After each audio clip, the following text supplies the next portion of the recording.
सूर्पणखा कौन थी? सूर्पणखा पूर्वजन्म में इंद्र की प्रिय नयनतारा नामक अप्सरा थी। पृथ्वी पर एक वज्रा नामक एक ऋषि घोर तपस्या कर रहे थे।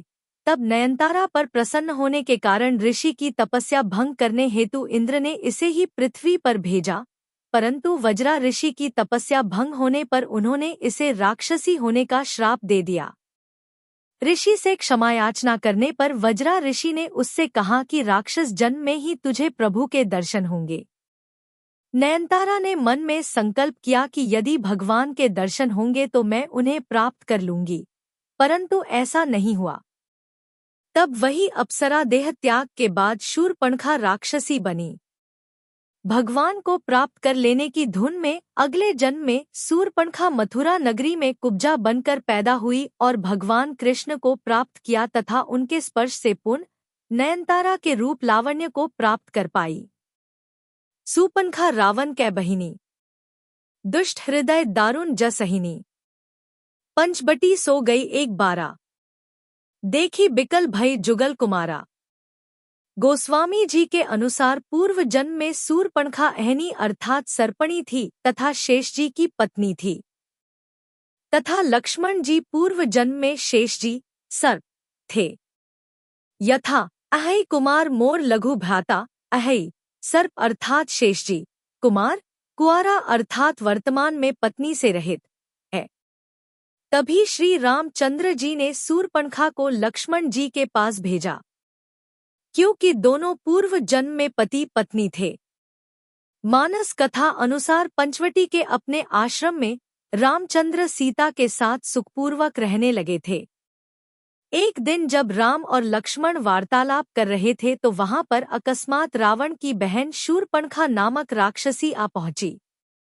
वह राम के तेजस्वी मुखमंडल, कमलनयन तथा नीलांबुज सदृश शरीर की कांति को चकित होकर देख रही थी।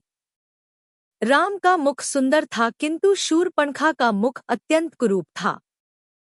राम का कटिप्रदेश एवं उदर क्षीण था किंतु शूर्पणखा बेडौल लंबे पेट वाली थी। राम के नेत्र विशाल एवं मनोहर थे किंतु शूर्पणखा की आंखें कुरूप तथा डरावनी थी। राम की वाणी मधुर थी किंतु शूर्पणखा भैरवनाद करने वाली थी।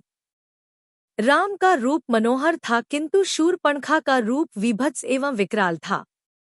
उन्हें देखकर उसके हृदय में वासना का भाव जागृत हो उठा। इच्छानुसार रूप धारण करने वाली वह राक्षसी मनोहर रूप बनाकर राम के पास पहुंची और बोली, तुम कौन हो? राक्षसों के इस देश में तुम कैसे आ गए? तुम्हारा वेश तो तपस्वियों जैसा है, किंतु हाथों में धनुष बाण भी है, साथ में स्त्री भी है। ये बातें परस्पर विरोधी हैं। तुम मुझे अपना परिचय दो। राम ने सरल भाव से कहा, हे देवी, मैं अयोध्या के चक्रवर्ती नरेश महाराजा दशरथ का ज्येष्ठ पुत्र राम हूँ। मेरे साथ मेरा छोटा भाई लक्ष्मण और जनकपुरी के महाराज जनक की राजकुमारी तथा मेरी पत्नी सीता हैं। पिताजी की आज्ञा से हम 14 वर्ष के लिए वनों में निवास करने के लिए आए हैं। यही हमारा परिचय है।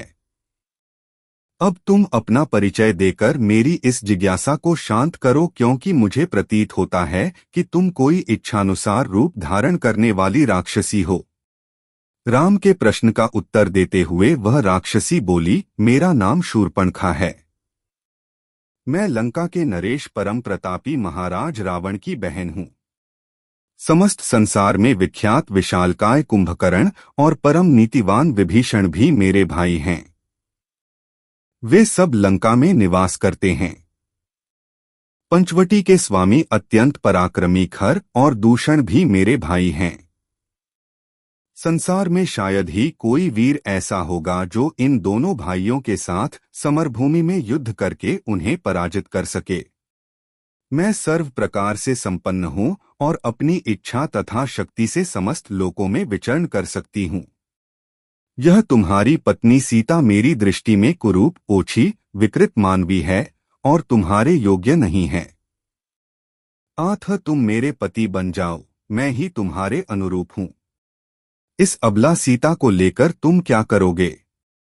तुम्हारी भार्या बनने के पश्चात मैं तुम्हारे भाई और सीता को खा जाऊंगी और तुम्हारे साथ विचरण करूंगी। उसके प्रस्ताव के उत्तर में राम मुस्काते हुए बोले, भद्रे, तुम देख रही हो कि मैं विवाहित हूं और मेरी पत्नी मेरे साथ है। हाँ, मेरा भाई लक्ष्मण यहाँ अकेला है।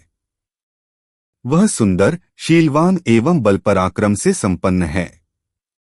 यदि तुम चाहो तो उसे सहमत करके उससे विवाह कर सकती हो। राम का उत्तर सुन शूर्पणखा ने लक्ष्मण के पास जाकर कहा, हे राजकुमार, तुम सुंदर हो और मैं युवा हूं।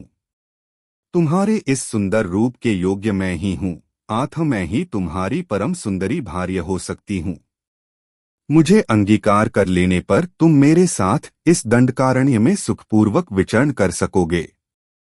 शूर्पणखा के इस विवाह प्रस्ताव को सुनकर वाक्पटु लक्ष्मण ने कहा, सुंदरी, मैं राम का एक तुच्छ सा दास हूँ। मुझसे विवाह करके तुम केवल दासी कहलाओगी। अच्छा यही है कि तुम राम से ही विवाह करके उनकी छोटी भार्या बन जाओ। तुम्हारा रूप सौंदर्य उन्हीं के योग्य है।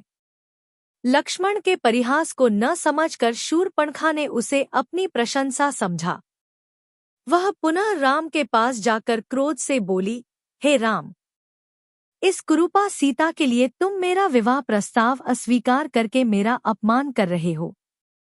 इसलिए पहले मैं इसे ही मार कर समाप्त किए देती हूँ। फिर तुम्हारे साथ विवाह करके मैं अपना जीवन आनंदपूर्वक व्यतीत करूंगी। इतना कहकर प्रचंड क्रोध करती हुई शूर्पणखा विद्युत वेग से सीता पर झपटी। राम ने उसके इस आकस्मिक आक्रमण को तत्परतापूर्वक रोका और लक्ष्मण से बोले, हे वीर, इस दुष्टा राक्षसी से अधिक वाद विवाद करना या इसके साथ हास्य विनोद करना उचित नहीं है। इसने तो जानकी की हत्या ही कर डाली होती। तुम्हें इस कुरूपा और कुलटा राक्षसी को उसके किसी अंग से विहीन कर देना चाहिए। राम की आज्ञा पाते ही लक्ष्मण ने तत्काल खड्ग निकाला और दुष्टा शूर्पणखा के नाक कान काट डाले। शूर्पणखा भगवान को डायरेक्ट पाना चाहती थी, जबकि भगवान को पाने के लिए वैराग्य, भक्ति का होना जरूरी है। इसीलिए श्री राम ने शूर्पणखा को लक्ष्मण जी के पास भेजा जो वैराग्य स्वरूप है, लेकिन शूर्पणखा की समझ में नहीं आया। फिर पुनः भेजा, फिर माता सीता जो भक्ति स्वरूप है उनको मारना चाहा, तब लक्ष्मण जी ने नाक कान काट लिए। पीड़ा और घोर अपमान के कारण रोती हुई शूर्पणखा अपने भाइयों खरदूषण के पास पहुंची और घोर चीत्कार करके उनके सामने गिर पड़ी।